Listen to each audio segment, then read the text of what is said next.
Guys welcome to our channel चलो पढ़ा जाए। आज इस वीडियो में हम कुछ इम्पोर्टेंट टॉपिक्स को कवर करेंगे, जैसे कि spherical mirrors, real and virtual images. कुछ रूल्स हमको पढ़ने हैं कि कैसे हम रे डायग्राम को बनाते हैं। तो चलिए इस वीडियो को शुरू करते हैं।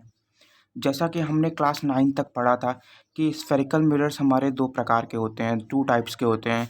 स्फेरिकल मिरर हमको पता है कि क्या होते हैं। एक हमारा प्लेन मिरर होता है और स्फेरिकल मिरर्स हमारे दो होते हैं।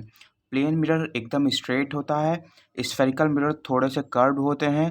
इनवर्ड और आउटवर्ड डायरेक्शन के तरफ वो थोड़े से कर्व्ड होते हैं, थोड़े से मुड़े हुए होते हैं, कुछ इस प्रकार। तो जैसा हमने क्लास 8 में पढ़ा था कि स्फेरिकल मिरर्स हमारे 2 टाइप्स के होते हैं, concave mirror and convex mirror.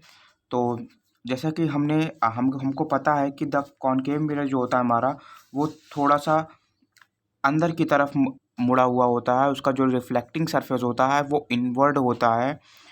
जैसे कि कोई भी रे ऑफ लाइट अगर इस वाले पोर्शन पे पड़ा, इसको आप एग्जांपल के थ्रू ले सकते हैं। इस हाथ को आप एक कॉनकेव मिरर की तरह एज्यूम कर सकते हैं। ये बैक साइड जो है ये हमारा पॉलिश सरफेस है, इससे कोई रिफ्लेक्शन नहीं होगा। अंदर का सरफेस जो है हमारा वो एक रिफ्लेक्टिंग सरफेस है। अगर कोई भी रे ऑफ लाइट सपोज यहाँ पर ऐसे स्ट्राइक होती है, तो वो स्ट्राइक बैक होकर उसी मीडियम में वापस चली जाएगी रिफ्रैक्शन की वजह से, रिफ्लेक्शन की वजह से। रिफ्रैक्शन और रिफ्लेक्शन हमारे अलग-अलग टर्म्स हैं, उसको हम अभी आगे पढ़ेंगे। तो कॉनकेव मिरर हमारा इस तरीके का होगा जिसमें बाहर की सरफेस रिफ्लेक्टिंग सरफेस होगी, सॉरी, अंदर की सरफेस रिफ्लेक्टिंग सरफेस होगी, बाहर की सरफेस हमारी पॉलिश्ड होगी, जहाँ पर कोई रिफ्लेक्शन हमारा नहीं होगा। कॉन्वेक्स मिरर हमारा कुछ अलग होता है। कॉन्वेक्स मिरर हमारा कुछ इस प्रकार का होता है जिसमें हमारा जो पॉलिश्ड सरफेस होता है वो अंदर की तरफ होता है, रिफ्लेक्शन हमारा बाहर की तरफ से होता है। कोई रे अगर ऐसे आया तो वो ऐसे जाएगा, ना कि ऐसे जाएगा। ये हमारा रॉन्ग हो जाएगा। करेक्ट हमारा ये है, कोई रे ऐसे आएगा तो वो रे मुड़कर ऐसे जाएगा। नॉर्मल हमेशा हमारा परपेंडिकुलर होता है रिफ्लेक्टिंग सरफेस के। तो स्फेरिकल मिरर्स की बेसिक नॉलेज हमने जान ली।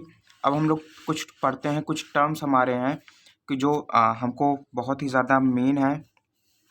इन 6 टर्म्स मैंने यहाँ पर लिखे हैं।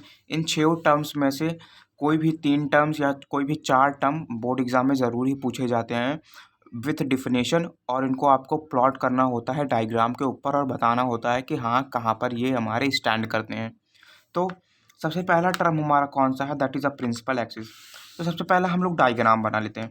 डायग्राम हम बना लेते हैं मिरर का, स्फेरिकल मिरर का। हमने एक डायग्राम बनाया, ये हमारा कॉनकेव मिरर है।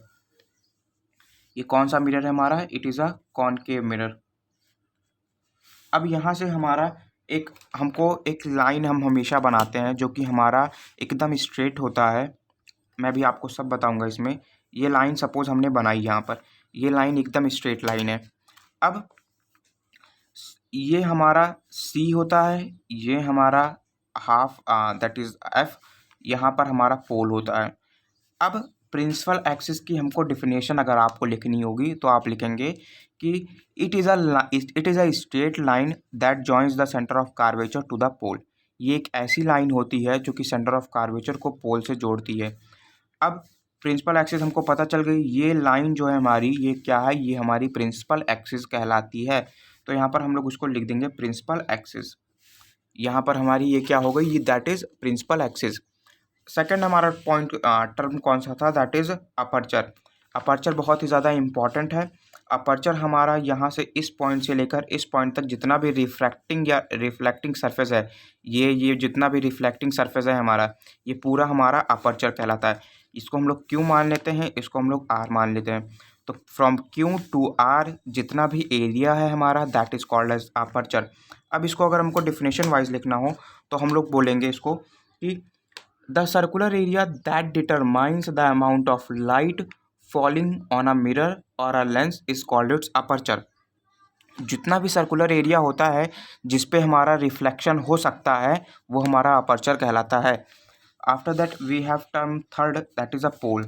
पोल हमारा सेंटर होता है रिफ्लेक्टिंग सरफेस का, या फिर कह लीजिए स्फेरिकल मिरर का। स्फेरिकल मिरर का जो सेंटर होगा जहाँ से प्रिंसिपल एक्सिस पास होगी उसी को हम लोग पोल बोलेंगे। फिर इसके बाद हमारा फोर्थ हमारा टर्म आता है, that is a centre of curvature. Centre of curvature हमको पता है कि वो अब मैं आपको बताता हूँ कि यहाँ पर एक पहले से, जैसे कि ये जो हमारा स्फेरिकल मिरर है, ये पहले एक स्फेयर का पार्ट था। पहले सपोज ये आपका एक स्फेयर है, दिस इज़ अ स्फेयर।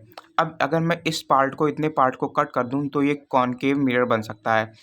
तो अब जिसका ये स्फेरिकल मिरर, जिस स्फेयर का ये पार्ट था, उस स्फेयर के सेंटर को ही हम लोग सेंटर ऑफ कर्वेचर बोलेंगे।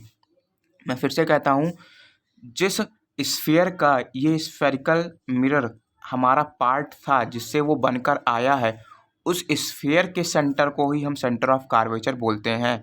जैसे कोई भी एक सर्किल है, उसके सेंटर को हम लोग सेंटर ऑफ द सर्किल बोलते हैं। उसी तरह स्फीयर के सेंटर को, जिसका ये पार्ट था ये मिरर, उसको हम लोग सेंटर ऑफ कर्वेचर बोलते हैं। तो क्लियर। अब इसका हम लोग डेफिनेशन अगर हमको लिखना हो तो हम लोग लिखेंगे कि the geometric centre of the hollow sphere of which